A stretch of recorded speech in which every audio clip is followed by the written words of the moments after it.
Baik, bismillah. Assalamualaikum warahmatullahi wabarakatuh. Alhamdulillah. Alhamdulillahillazi hadana li hada wa ma kunna linahtadiya laula an hadanallah wa ma thiqati wa i'tisami wa tawakkuli ilallah wa hadrukum wa nafsi wa isyaihi wa mukhalafati amrihi wa nahyihi wa liqaulihi ta'ala a'udzubillahi minasyaitonir rajim. Bismillahirrahmanirrahim. Ya ayyuhallazina amanu dukhulu fis-silmi kaffah wa la tattabi'u khutuwati syaitan innahu lakum aduwwum mubin. Asyhadu an la ilaha illallah wa asyhadu anna Muhammadan abduhu wa rasuluh wa fiyuhu wa khaliluhu wa safwatuhu min anbiya'ihi balaghur risalah wa adal amanah wa nasuhal ummah wa jahada fillahi haqqa jihadihi hatta taqul yaqin. Allahumma sholli wa sallim wa barik ala sayyidina Muhammad wa ala alihi wa sahbihi ajmain. Bismillahirrahmanirrahim. Bapak-bapak yang dirahmati Allah Subhanahu wa taala. Alhamdulillah, puji syukur kehadirat Allah Subhanahu wa taala yang masih memberikan perpanjangan usia kepada kita sehingga di pekan ini kita bisa berjumpa kembali dalam rangka thalabul ilmi. Seperti biasa, untuk kajian yang saya bawakan adalah kajian yang tidak jauh-jauh dengan ekonomi Islam, begitu ya. Dan kebetulan untuk pertemuan hari ini, malam ini kita akan membahas tentang ilmu waris bersanad, metode Bagan. Setelah nanti kedepannya kita akan mengulas mulai dari awal sampai akhir tentang ilmu waris, karena ilmu waris ini merupakan bagian kecil dari ekonomi Islam, bagian terkecil sekali gitu ya dari ekonomi Islam. Oleh karena itu mudah-mudahan nanti ke depan kita diberikan kemudahan untuk bisa memahami tentang ilmu waris ataupun ilmu faraid ini. Nah, nanti insya Allah kita akan bagi menjadi beberapa bagian. Memang untuk pertemuan pertama ini kita masih bisa tanpa ada slide gitu ya, tanpa ada nanti layar. Tapi untuk ke pertemuan kedua memang ini perlu dan harus ada layar. Karena nanti ilmu waris ini penting, apalagi ketika kita akan membahas tentang klasifikasi ahli waris. Klasifikasi ahli waris ini nanti kita akan gambarkan siapa saja yang dapat di antara 25 itu, 15 laki-laki dan 10 perempuan. Nanti ke usulnya siapa saja, ke purunya siapa saja, ukhuwah, umamah, hawashi dan juga alwalanya itu. Nah, itu tidak bisa kalau hanya sekedar disampaikan dengan lisan saja, kecuali nanti akan lebih fokus jika ada layarnya. Mudah-mudahan nanti ke depan pertemuan kita selanjutnya untuk pertemuan yang kedua, ini pertemuan yang pertama judulnya urgensitas belajar ilmu waris. Betapa pentingnya, betapa urgentnya kita hari ini belajar ilmu waris, gitu ya. Untuk itu hari pertama ini kita akan bahas tentang alasan kenapa kita wajib mempelajari ilmu waris. Nah, nanti insya Allah di pertemuan keduanya kita akan bahas tentang klasifikasi ahli waris. Klasifikasinya itu siapa saja dan juga siapa saja yang nanti akan mendapat waris, dan nanti di sana akan digambarkan juga bagian-bagiannya begitu. Nah, adapun di pertemuan yang ketiga nanti kita akan membahas tentang porsi ataupun prosentase ataupun bagian dari ahli waris yang sudah kita petakan di pertemuan pertama tadi, pertemuan kedua itu. Nanti misalkan usulnya, purunya di antara mereka itu nanti dapat berapa porsinya, nanti di pertemuan ketiga kita akan bahas. Nah, baru nanti di pertemuan keempat kita akan bahas siapa saja di antara 25 itu yang nanti akan menjadi penghalang, sehingga yang seharusnya dia dapat namun ternyata ada penghalang, akhirnya dia tidak dapat. Nah, itu di pertemuan yang keempat. Pertemuan yang kelima kita akan bahas tentang menghitung praktisnya ya, dengan hitungan matematisnya. Insya Allah lebih mudah karena sekarang ada Excel, ada aplikasi dan lain sebagainya. Hanya saja memang prinsip dan juga konsepnya kita harus paham dulu di awal ini, begitu ya. Nah, baru nanti di pertemuan yang keenam kita akan bahas terkait dengan kasuistik, masalah-masalah yang sering muncul, yang sering menjadi masalah ketika tentang membahas tentang pembagian waris ini. Baik, untuk pertemuan yang pertama kita akan bahas mengenai urgensitas kenapa kita harus belajar ilmu waris. Ya. Jadi yang pertama kita akan bahas mengenai definisi ilmu waris itu seperti apa. Mudah-mudahan waktunya sampai nih, hanya tinggal tersisa 35 menit, 40 menit ya insya Allah. Jadi yang pertama kita akan bahas definisi, yang kedua tujuan, yang ketiga itu nanti prinsip-prinsip dalam ilmu waris ada apa saja. Terus selanjutnya kita akan bahas juga mengenai hak, rukun dan juga syaratnya ilmu waris itu ataupun pewarisan itu, dan yang keenam penyebab dan juga penghalang pewarisan, dan yang ketujuh adalah 4 langkah bagaimana kita menyelesaikan persoalan warisan ini. Baik Bapak-bapak yang dirahmati Allah, kita persingkat saja, saya percepat ya. Yang pertama definisi ilmu waris ataupun faraid. Ilmu waris disebut dengan ilmu faraid ya. Kenapa disebut faraid?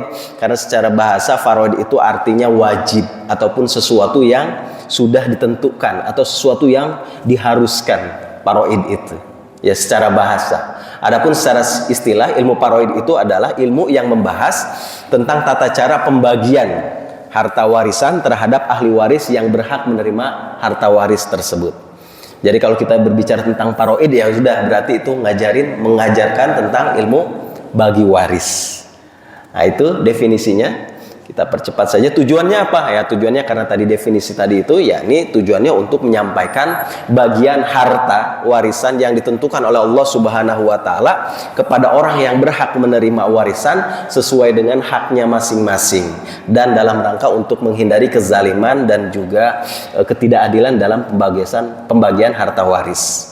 Jadi jangan disangka mereka yang harta warisnya itu dibagi secara rata, adil dan juga tidak zalim, padahal itu zalim. Nanti yang tidak zalim itu adalah harta ataupun harta warisan yang dibagi sesuai dengan hukum faraid. Insya Allah itu tidak akan zalim dan adil di hadapan Allah Subhanahu wa taala, karena memang pembagiannya itu berdasarkan ketentuan dari syariat, begitu ya. Nah yang ketiga, landasan hukumnya. Kenapa kita harus belajar ilmu faraid? Yang pertama adalah surat An-Nisa ayat 65. Fala wa rabbika la yu'minuna hatta yuhakimuka fima sajara bainahum summa la yajidu fi anfusihim harajan mimma qadaita wa yusallimu taslima. Fala wa rabbika, maka demi Tuhanmu, la yu'minuna, mereka pada hakikatnya tidak beriman, hatta hingga mereka yuhakimuka fima syajara bainahum, menjadikan kamu wahai Muhammad sebagai hakim terhadap perkara yang mereka perselisihkan. La yujidu fi anfusihim harajan mimma qadaita wa yusallimu taslima. Kemudian mereka tidak merasa dalam hati mereka sesuatu keberatan terhadap putusan yang kamu berikan wahai Muhammad, dan mereka menerima dengan sepenuh hati. Artinya ketika kita terjadi perselisihan wabil khusus terkait dengan harta waris, maka semuanya harus dikembalikan kepada la yu'minuna hatta yuhakimuka, yakni kita menjadikan Rasulullah sebagai hakim. Nah Rasulullah menyelesaikan masalah warisan ini seperti apa? Nah itu para ulama mengkajinya sehingga terjadilah seperti apa yang sekarang porsi-porsinya kita ketahui. Nah itu berdasarkan dari hadis-hadis Nabi dan juga di dalam Al-Quran bagian-bagiannya itu. Sehingga kenapa laki-laki mendapatkan 2 bagian dibandingkan dengan 1 bagian perempuan? Ya karena memang dari sana sudah seperti itu. Kenapa misalkan perempuan hanya mendapat 1/4, misalkan kalau tidak punya puru, tidak punya anak, sementara bapak-bapak kalau tidak punya anak dapat setengah. Nah itu memang ininya dari sana seperti itu. Dari Allahnya memang seperti itu. Sebagaimana tadi kita sholat maghrib, kenapa harus 3 rakaat? Ya karena memang dari Allahnya seperti itu. Sebagaimana ilmu waris juga, kenapa dapat 1/4, kenapa dapat 1/8, kenapa dapat 2/3 dan lain sebagainya, karena memang aturannya dari sananya seperti itu. Baik, itu landasan yang pertama dari Al-Quran. Landasan yang kedua di dalam Al-Hadis dinyatakan bahwa Rasulullah pernah bersabda, ya Abu Hurairah, ta'allamul Quran, ta'allamul faraid wa'allimuha. Ya Abu Hurairah, belajarlah ilmu faraid dan ajarkanlah. Fa innahu nisful ilma wa huwa yunsa. Sungguhnya faraid itu adalah setengah dari ilmu, wa huwa yunsa, dan dia akan dilupakan. Wa huwa awwalu syai'in yunzau min ummati. Sungguhnya ilmu faraid itu adalah ilmu yang pertama kali yang akan diangkat dari umatku. Nah sekarang sudah mulai nampak nih, sehingga ketika kita bahas tentang ilmu faraid banyak yang tidak ngerti, begitu ya, banyak yang tidak paham. Karena itu salah satu indikasinya Allah Subhanahu wa taala melalui lisan Rasulullah SAW bahwasanya ilmu faraid itu adalah ilmu yang pertama kali akan diangkat. Sehingga banyak di antara kita kalangan kaum muslimin yang nggak paham dan juga nggak ngerti bagaimana tata cara pembagian harta waris sesuai dengan syariat faraid tadi itu. Baik, itu dalam hadis ya. Di hadis yang lain disampaikan juga, artinya biar cepat aja, dari Ibnu Mas'ud radhiyallahu an bahwa Rasulullah SAW bersabda, pelajarilah ilmu Al-Quran dan ajarkanlah kepada orang-orang, dan pelajarilah ilmu faraid dan ajarkanlah kepada orang-orang, karena aku hanya manusia yang akan meninggal, kata Rasulullah, dan ilmu waris ini akan dicabut, lalu fitnah menyebar sampai-sampai ada dua orang yang berseteru dalam masalah warisan, namun mereka tidak menemukan orang yang bisa menjawabnya. Jadi nanti di suatu saat di akhir zaman akan ada nih dua orang yang sedang berseteru tentang harta warisan. Ketika mereka bertanya ke sini dan ke sana, ternyata tidak ada satupun yang bisa menjawab perseteruan mereka tentang harta waris. Nah, itu mendekati akhir zaman. Nah, karena sekarang kita sedang mengkaji, insya Allah nanti ilmu waris, ilmu faraid, insya Allah rupanya kiamatnya masih jauh gitu ya, karena sampai sekarang masih ada yang orang yang mempelajarinya begitu. Nah, selanjutnya dari Umar, bahwasannya an Umar ibnu Khattab annahu kana yaqul, sungguhnya Umar bin Khattab berkata, ta'allamul faraid, pelajarilah ilmu faraid kama ta'allamunal Qur'an, sebagaimana kalian mempelajari ilmu Al-Qur'an. Nah, perintah ini mengandung pesan bahwa belajar ilmu waris ini sangat penting bagi umat Islam karena disejarkan dengan pentingnya belajar ilmu Al-Qur'an. Belajar Quran kira-kira penting tidak? Penting. Karena kalau nggak belajar Al-Qur'an kita nggak bisa sholat. Karena Al-Fatihah merupakan salah satu rukun dari sholat. Nah, Al-Fatihah merupakan bagian dari Al-Quran.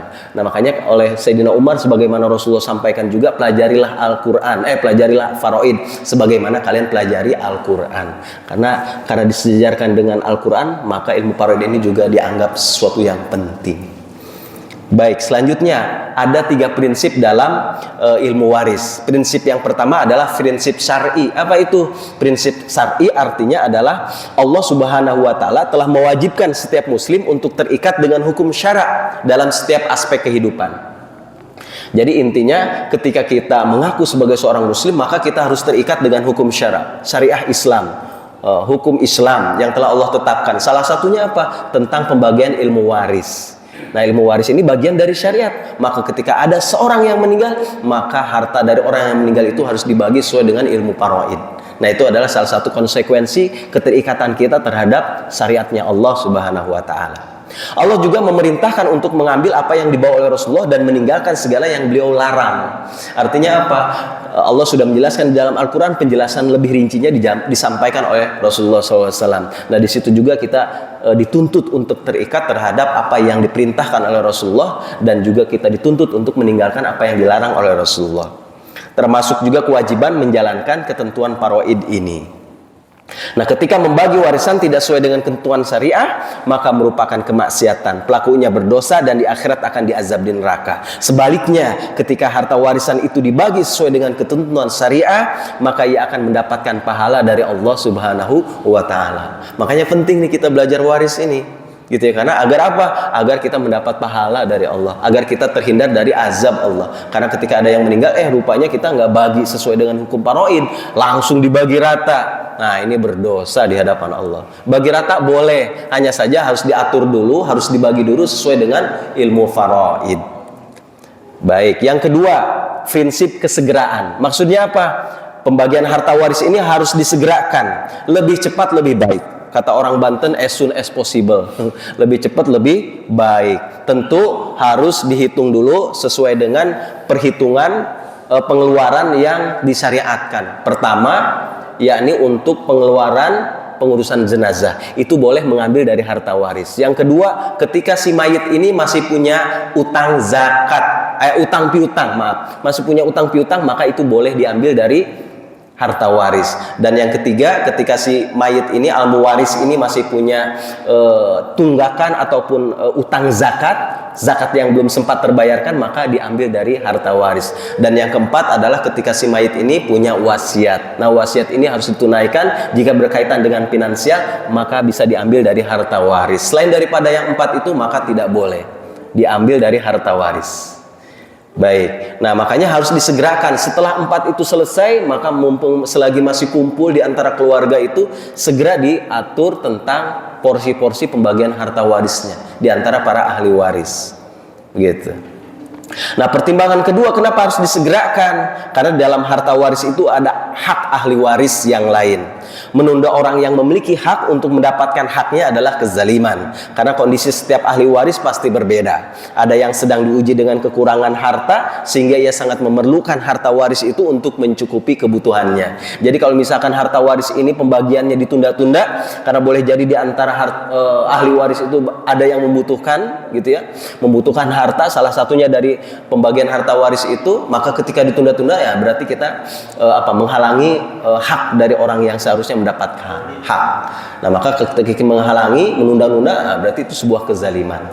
Maka dari itu prinsip yang kedua adalah prinsip harus disegerakan.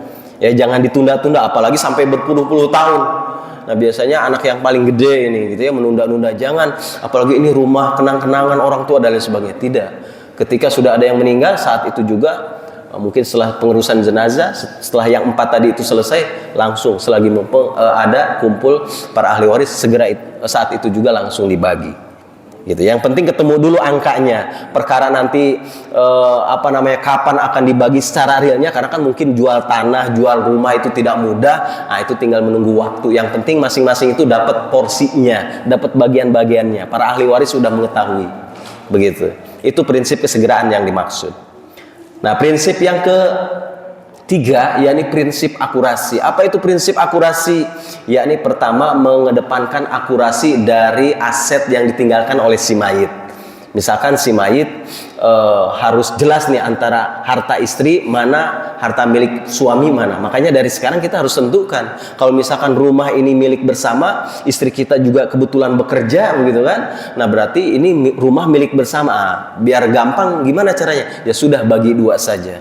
Tetapi kalau misalkan rupanya istri tidak bekerja, kita yang bekerja, berarti kan harta kita adalah merupakan harta istri juga, karena kita wajib menafkahi istri. Namun ada aset tertentu yang memang itu secara khusus milik kita gitu ya, yang kita upayakan, dan itu bukan milik istri dan kita tidak menghibahkan kepada istri. Nah, hal-hal seperti ini harus dipastikan bahwa ini adalah merupakan harta milik kita pribadi.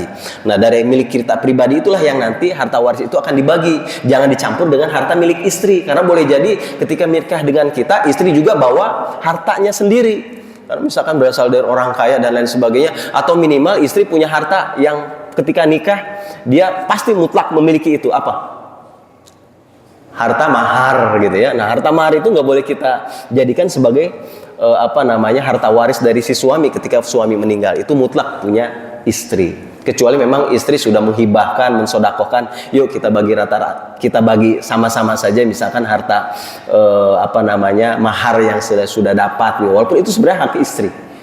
Karena tidak sedikit di antara kita yang memang memberikan hak maharnya itu besar begitu ya, spektakuler dan lain sebagainya. Nah, itu mutlak milik istri. Nah, ketika meninggal istri atau suaminya ini itu harus pasti akurat harta ini milik siapa, milik istri atau milik suami. Makanya hartanya jangan campur-campur. Kalaupun sudah keburu kecampur, ya sudah, sepakati saja dengan istri, yuk kita bagi 2. Itu namanya harta gono gini gitu ya, kita kenalnya itu. Nah, lantas bagaimana misalkan ada aset-aset yang ketika kita meninggal ternyata itu sudah dihibahkan, ternyata itu sudah diwakafkan, ternyata itu sudah disodakokan kepada pihak lain. Nah, harta seperti ini tidak bisa dihitung sebagai harta waris. Makanya ketika kita menghibahkan, ketika kita mewakafkan, mensodakokan, itu harus ada hitam di atas putih. Kalau nilainya spektakuler, besar begitu ya, itu harus ada di hitam di atas putih. Untuk apa? Untuk menghindari terjadinya tadi, itu dianggap sebagai harta waris oleh ahli waris kita ketika kita meninggal. Karena kan banyak ya kejadian seperti itu ya. Misalkan sudah diwakafkan masjid dan juga tanah itu gitu ya, karena tidak ada hitam di atas putih, rupanya oleh ahli warisnya itu digugat. Masa masjid digugat begitu ya. Itu terjadi tuh kemarin berita di Makassar. Karena apa? Mungkin boleh jadi sebelumnya tidak ada hitam di atas putih, padahal itu sudah diwakafkan. Kalau sudah diwakafkan apa? Berarti terputus, berhenti begitu ya.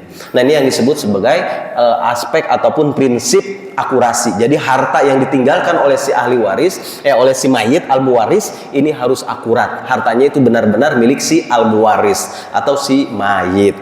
Jadi tidak tercampur dengan harta-harta yang lain. Baik, jadi ada 3 prinsip. Pertama syar'i, prinsip kedua prinsip akurasi, prinsip kedua prinsip kesegeraan, dan yang ketiga adalah prinsip akurasi. Nah, yang keempat, yang kelima, hak, rukun dan juga syarat. Nah, pertama, hak dari harta waris itu apa yang tadi saya sampaikan di awal. Jadi sebelum harta waris ini dibagikan, harta waris ataupun ahli waris harus memperhatikan ya beberapa kewajiban yang harus dipenuhi oleh si ahli waris ya atas si al-muwaris, yakni si mayit. Kewajiban itu yang harus disegerakan adalah pertama ya biaya pengurusan jenazah, itu yang harus diprioritaskan, yang bisa diambil dari harta waris si mayit.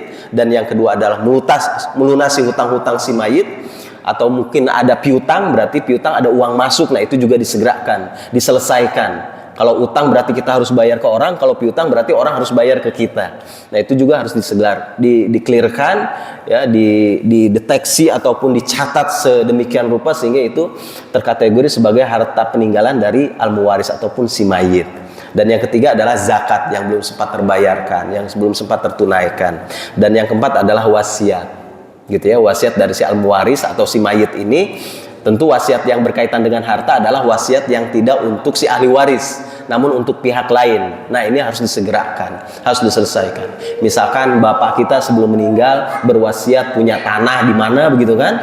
Nah itu beliau wasiat agar itu diwakafkan untuk masjid, untuk jalan dan lain sebagainya. Nah itu ditunaikan terlebih dahulu. Baru setelah itu dikurangi dengan apa yang menjadi wasiat. Nah setelah itu akan menjadi harta waris yang nanti akan dibagi oleh para ahli waris.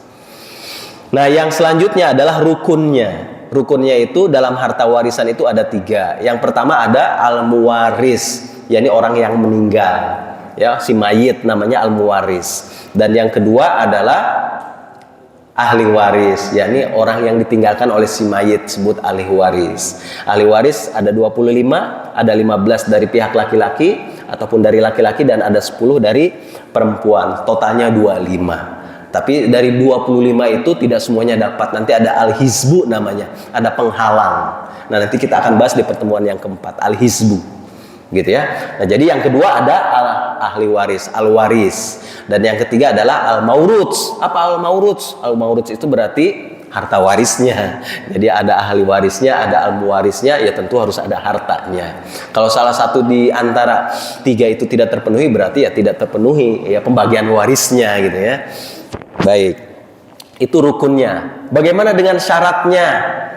Syaratnya ada 3 juga. Yang pertama, syaratnya harus terjadi dulu kematian. Artinya harus ada orang yang mati dulu, ada orang yang meninggal dulu, baru syarat tentang pembagian waris itu terpenuhi. Artinya kalau misalkan belum ada yang meninggal terus kita ngomong-ngomong waris, berarti ini kurang ajar gitu. Misalkan kita masih hidup gitu, anak kita udah ngomong-ngomongin waris. Nah itu jangan seperti itu, karena syaratnya belum terpenuhi. Untuk bisa ngitung waris itu harus ada yang meninggal dulu ya, harus ada al-muwaris dulu, yakni orang yang mati, orang yang meninggal, yakni al-muwaris. Dan yang kedua syaratnya harus ada kepastian ahli waris yang masih hidup. Jadi ahli waris walaupun dia anak kandung, walaupun dia laki-laki, tapi sudah meninggal ketika bapak kita meninggal, berarti tidak dapat. Jadi harus ada kepastian semua ahli waris itu adalah ahli waris yang masih hidup. Nah yang masih hidup saja yang bisa dapat, gitu. Yang sudah meninggal ya tidak dihitung. Malah yang sudah meninggal itu harus dihitung harta warisnya, gitu ya, sesuai dengan kaidah faraidnya. Baik, terus yang ketiga adalah kepastian mengenai hubungan nasabnya. Karena kalau misalkan tidak punya hubungan kekerabatan, hubungan nasab, hubungan saudara, dia tidak dapat syarat untuk mendapatkan harta waris. Kalau misalkan, oh ini bayi yang saya adopsi dari lahir, dari sejak belojol gitu ya. Masa nggak dapat ya? Nggak dapat karena tidak ada hubungan darah.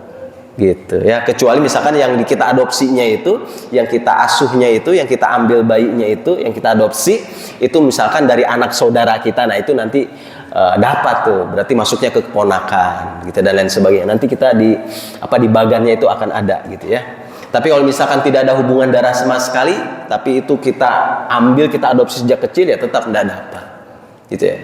Bagaimana misalkan bagaimana biar dapat, padahal kita sayang banget dengan anak yang kita adopsi, yang sudah kita asuh sejak kecil, sejak lahir.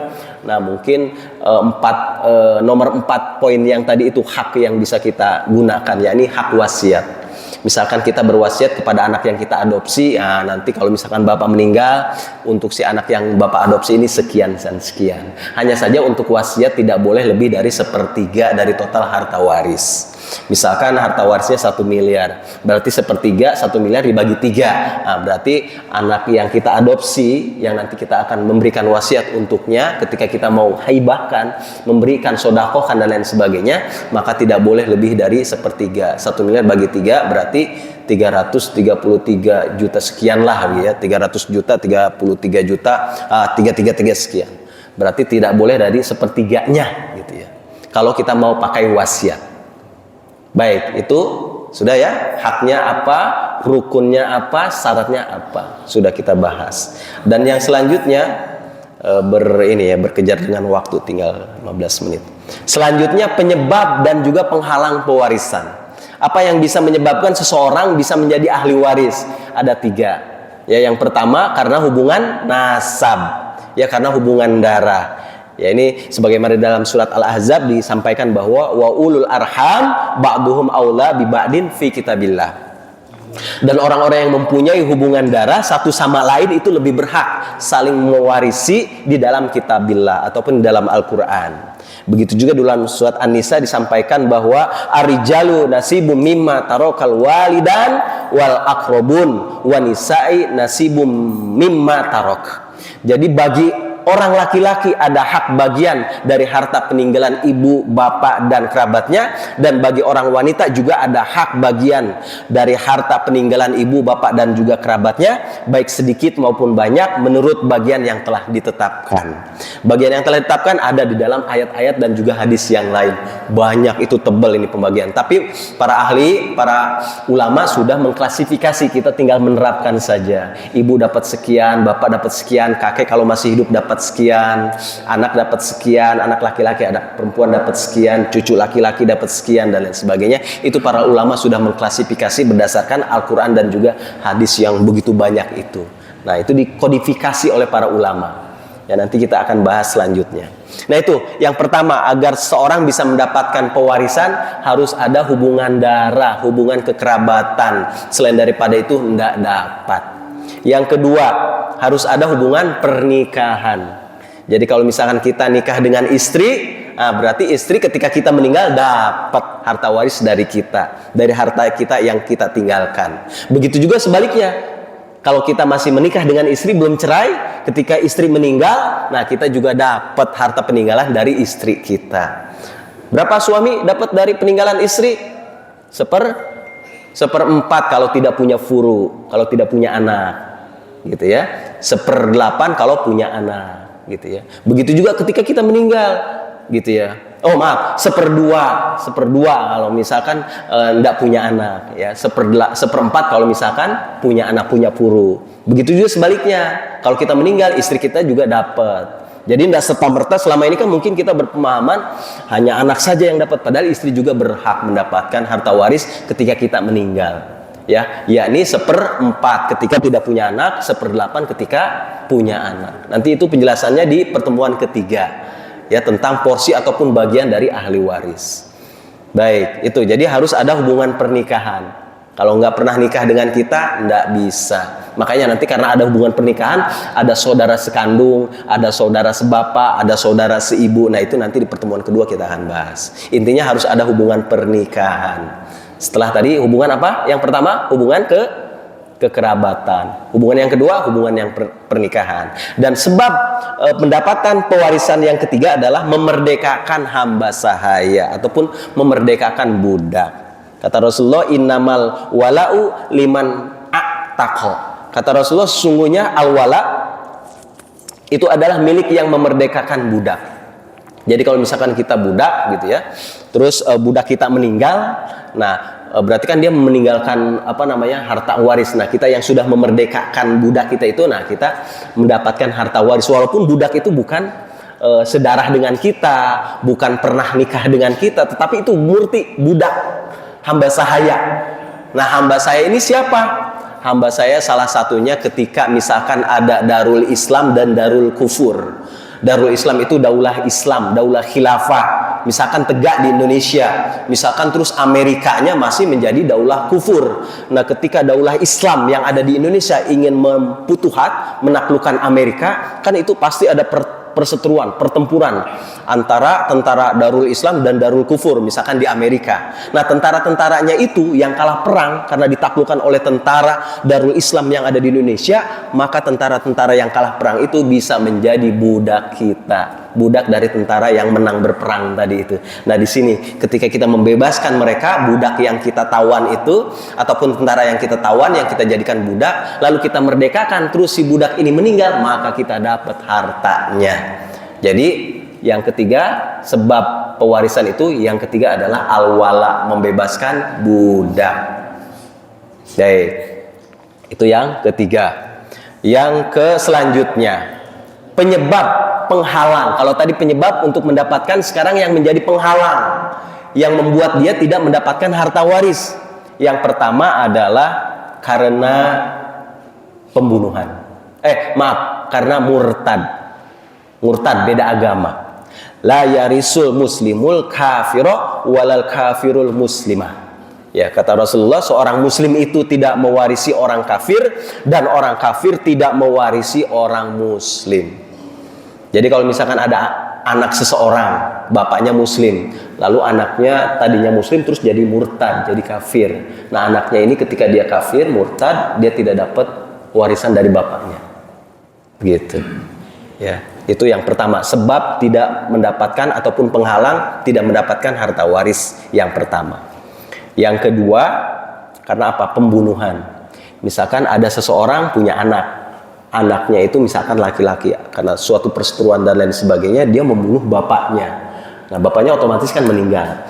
Otomatis bapaknya juga nanti meninggalkan harta waris. Nah, anak yang membunuh bapaknya ini atau ibunya, pokoknya orang tuanya gitu ya, yang membuat dia meninggal, atau ibunya, berarti dia tidak dapat harta waris dari ibunya yang dia bunuh itu.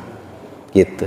Jadi penghalang yang kedua dari tidak mendapatkan seseorang itu harta waris adalah dari pembunuhan. Dan yang ketiga perbedaan darul, perbedaan adar, beda negara. Nah, beda negara juga ini membuat seseorang terputus untuk bisa mendapatkan harta waris. Yang tadi saya contohkan tentang Darul Islam dan Darul Kufur. Misalkan Indonesia sudah menjadi khilafah Darul Islam, ya begitu ya. Nah, Amerika masih menjadi Darul Kufur, belum diputuhat, belum ditaklukkan oleh daulah khilafah yang ada di Indonesia. Nah, ketika ada anak kita yang tinggal di Darul Kufur, padahal dia sudah diserukan untuk hijrah, ayo ke Indonesia pulang. Indonesia sudah menjadi Darul Islam, sudah menjadi khilafah tegak di Indonesia, segera pulang. Anaknya ini tetap ingin di Amerika saja, otomatis dia menjadi warga Darul Harbi, Darul Kufur. Nah, ketika dia masih bersikukuh tinggal di sana, padahal sudah diserukan untuk berhijrah ke Darul Islam, maka ketika bapaknya ini meninggal, nah anaknya yang tetap kekeh di Darul Harbi ataupun Darul Kufur, maka dia tidak mendapatkan harta waris. Gitu. Ya, itu yang keempat, wallazina amanu walam yuhajiru malam min walayatin min syai'in hatta yuhajiru. Walayatihim min syai'in hatta yuhajiru. Dan terhadap orang-orang yang beriman tetapi belum berhijrah, maka tidak ada kewajiban sedikit pun atasmu melindungi mereka sebelum mereka berhijrah. Salah satunya ya tadi perlindungan terhadap harta waris menurut para ulama. Jadi para ulama menjadikan orang yang berbeda negara itu ketika mereka diserukan untuk berhijrah namun tidak mau gitu ya, maka ketika ada furu'nya, orang tuanya meninggal namun dia tetap untuk tinggal di Darul Harbi, Darul Kufur, maka dia tidak mendapatkan harta waris dari orang tuanya yang telah meninggal tadi. Begitu. Dan yang keempat adalah budak lagi, perbudakan juga. Jadi budak ini juga tidak dapat, karena budak apa? Perbudakan yang dimaksud di sini adalah hamba sahaya. Sebab hamba sahaya adalah milik tuannya. Semua harta yang dimiliki oleh si hamba sahaya ini milik tuannya, ya. Diri, harta, jerih payah dari hamba sahaya ataupun si budak ini adalah milik tuannya. Sehingga ketika hamba sahaya ini meninggal, maka ia tidak meninggalkan harta apapun, sebab semua hartanya adalah milik tuannya. Sehingga kalau misalkan ada budak meninggal belum dimerdekakan, ya dia tidak mendapatkan pewarisan, gitu ya. Karena apa? Si ahli warisnya itu tidak mendapatkan warisan dari budak itu yang belum dimerdekakan. Karena apa? Semua hartanya ya milik tuannya. Makanya Islam datang mengatur. Makanya salah satu kafarot ataupun untuk membebaskan dari dosa atas kemaksiatan kita adalah membebaskan budak. Nah, ini diatur di dalam Islam. Begitu. Nah, ini sebab yang keempat tidak mendapatkan harta waris. Sebab yang pertama tadi apa? Murtad. Yang kedua pembunuhan. Yang ketiga beda negara. Dan yang keempat perbudakan. Begitu. Itu penyebab terhalangnya pewarisan. Terus penyebab mendapatkan harta waris dari hubungan saudara, hubungan kekerabatan. Yang kedua pernikahan. Yang ketiga membebaskan budak. Nanti kalau misalkan di struktur bagannya itu al-wala membebaskan budak di poin yang ke-8. Al-wala tersendiri begitu. Baik, itu penyebab dan juga penghalang pewarisan. Masih ada 5 menit. Bismillah, mudah-mudahan sampai ini. Satu lagi. Nah, yang terakhir adalah 4 langkah menyelesaikan persoalan warisan. Jadi untuk bisa menyelesaikan persoalan pewarisan yang semrawut hari ini, bisa kita selesaikan, bisa kita urai dengan 4 langkah. Langkah yang pertama, pastikan siapa saja ahli waris yang masih hidup. Nah, ini kan karena boleh jadi nih ahli waris banyak yang merantau keluar kota, keluar pulau, bahkan keluar negeri, gitu ya. Puluhan tahun tidak ada komunikasi, begitu. Nah, maka ini harus dipastikan. Bapaknya sudah meninggal nih, harus ditelusur tuh. Ya, sekarang udah gampang ditelusurnya, pakai Google Map terakhir ada di mana, gitu. Ya. Bisa deteksi tuh dari HP-nya, misalkan, gitu ya. Intinya harus dipastikan ahli waris ini dari semua ahli waris yang ada ini mereka adalah ahli waris yang masih hidup. Yang kedua yang harus dipastikan adalah asetnya yang tadi saya sampaikan itu. Jangan sampai ini aset tercampur dengan istrinya atau dengan suaminya. Ini mutlak harus aset ataupun harta ataupun sesuatu yang berkaitan dengan finansial milik si mayit, bukan milik yang lain. Nah, termasuk juga harus dipastikan bahwa harta itu ketika sudah ada dikeluarkan, dijual belikan, disodakohkan, dihibahkan, nah itu sudah dipastikan jangan sampai termasuk ataupun terhitung dalam harta warisan. Nah, ini harus dipastikan 2 poin itu. Yang pertama, ya jadi semua ahli warisnya itu harus dipastikan semuanya masih hidup. Yang kedua harus dipastikan asetnya ini adalah benar-benar milik si al-muwaris atau milik si mayit. Yang kedua, langkah selanjutnya adalah mengetahui ya porsi waris dari masing-masing ahli waris. Nah, sebelum kita mengetahui porsi masing-masing ahli waris, tentu kita harus mengetahui bagan dari ahli waris yang ada. Nah, nanti insya Allah di pertemuan yang kedua kita mengetahui klasifikasi ataupun bagan ahli waris siapa saja yang ada dari 25 itu. Nah, baru yang ketiga, yang selanjutnya mengetahui dari bagan yang sudah ada itu, kita tentukan porsi-porsinya. Nah, itu di pertemuan yang ketiga insya Allah. Nah, itu porsinya berapa saja nih mereka akan dapat. Begitu ya. Nah, itu langkah yang kedua. Setelah mengetahui porsinya, lalu kita tetapkan siapa saja yang akan menjadi penghalang. Al-hizbu namanya. Jadi kalau misalkan ada nih kita punya anak laki-laki dan perempuan. Nah, sementara cucu itu hanya akan dihitung ketika cucu itu berasal dari anak laki-laki kita. Nah, anak cucu kita ini dia akan tidak mendapatkan harta waris ketika anak laki-laki kita masih ada. Nah, itu namanya al-hizbu. Tetapi cucu laki-laki dan cucu perempuan dari anak laki-laki kita itu di dalam bagan waris itu ada. Total dari 25 jumlah ahli waris itu mereka ada. Nah, itu kita harus petakan dulu di awal. Nah, baru nanti langkah yang ketiga kita tentukan di antara yang ada masih hidup itu ahli waris siapa saja yang terkena al-hizbu, yang kena penghalang. Begitu. Misalkan kakek kita masih hidup, tetapi bapak kita masih hidup juga. Nah, berarti kakek kita nggak dapet, gitu ya. Kakek kan dapat 1/6 gitu ya, termasuk bapak juga, begitu ya. Ya, termasuk juga saudara laki-laki dan saudara laki-laki sekandung dan juga saudara perempuan sekandung. Nah, itu juga ada di dalam bagan warisnya yang 25 itu. Tetapi tidak sekonyong-konyong mereka akan dapat. Nah, karena nanti akan ada al-hizbu. Ketika kita punya anak ya sudah mereka tidak dapat. Nanti itu penjelasannya insya Allah di pertemuan kedua dan ketiga.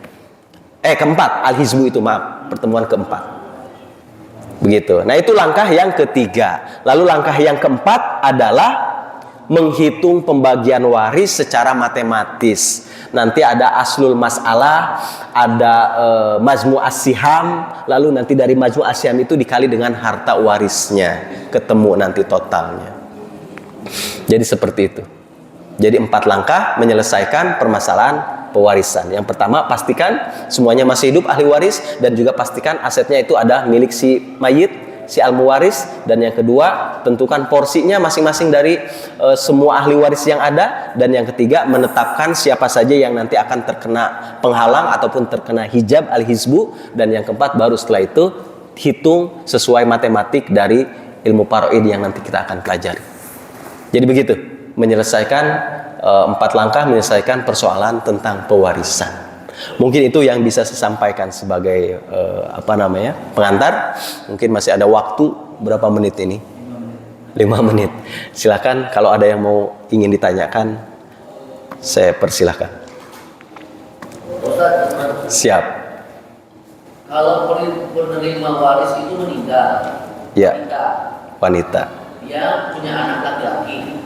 Penerima waris itu meninggal, berarti ahli warisnya meninggal. Ahli waris meninggal. Kalau meninggal dia nggak dapat. Kalau dia punya anak, dia nggak dapat. Nanti tinggal dipetakan saja. Misalkan si bapak meninggal, nah bapak ini punya anak sudah meninggal. Nah, bapak saya ya, waris, saya meninggal. Ya. Saya punya anak nih. Anak saya dapat nggak? Itu nanti tinggal dilihat. Bapak bapak kan punya bapak. Terus harusnya kan bapak meninggal. Ketika bapak meninggal harusnya kan kita dapat, tapi kita sudah meninggal, kita punya anak. Anak kita dapat nggak? Pertanyaan begitu kan? Jadi itu nanti. Itu perempuan. Hitungannya persentasenya apa dapat hitungan anak laki-laki atau perempuan? Ya. Nah, nanti tinggal dilihat anak kita itu laki-laki atau perempuan. Karena antara anak laki-laki dan anak perempuan porsinya berbeda. Intinya kalau misalkan kita sebagai, misalkan bapak kita meninggal, tapi kita sebelum bapak kita meninggal kita sudah meninggal, berarti kan meninggalkan cucu bapak kita ini. Nah, cucu itu kita dapat. Karena penghalangnya hizbunya kita sudah meninggal. Kita sudah meninggal hizbu. Tapi kalau misalkan kita masih hidup, bapak kita meninggal, kita masih hidup, anak kita nggak dapat, cucunya bapak nggak dapat. Karena kita saja anak laki-laki dan perempuan. Kefuru ke bawah. Tetapi nanti ada lagi ke atas.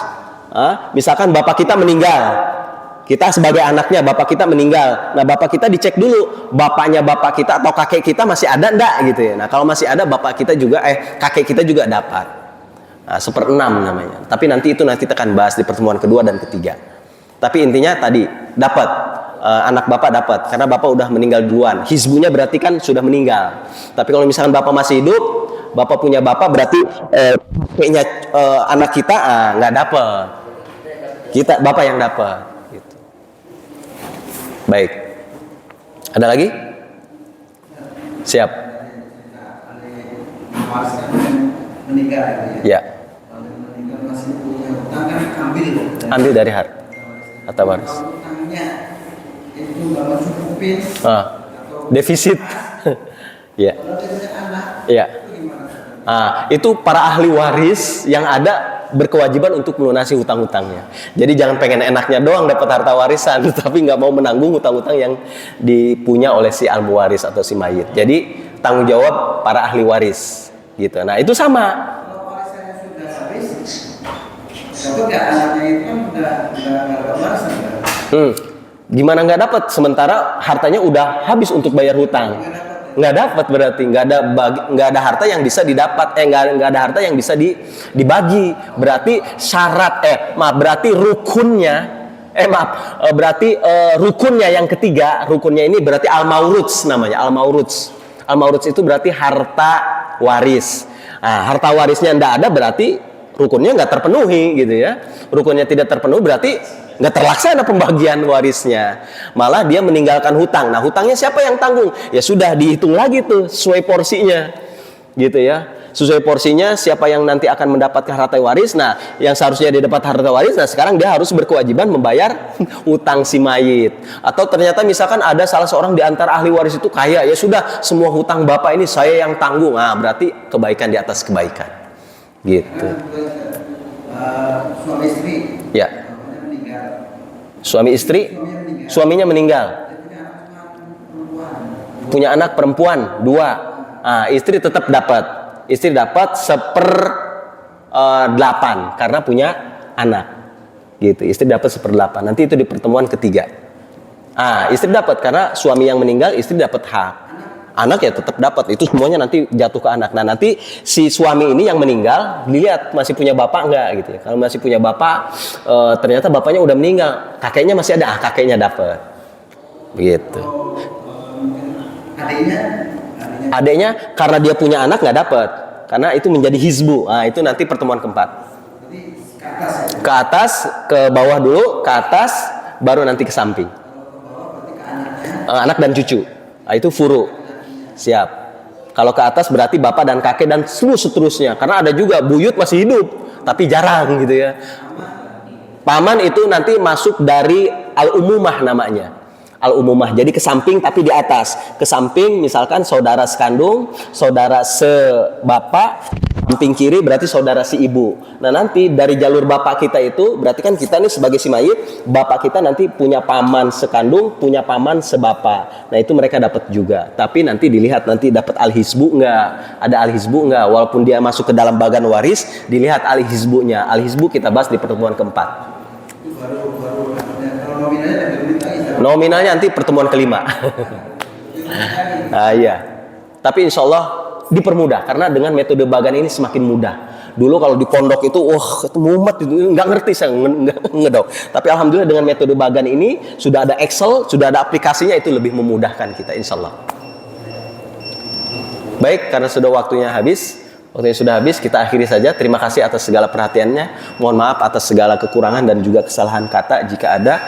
Dan kita akhiri saja dengan hamdalah dan doa kepada majlis. Alhamdulillahirabbil alamin. Subhanaka Allahumma wa bihamdika asyhadu an la ilaha illa anta astaghfiruka wa atubu ilaik. Wassalamualaikum warahmatullahi wabarakatuh.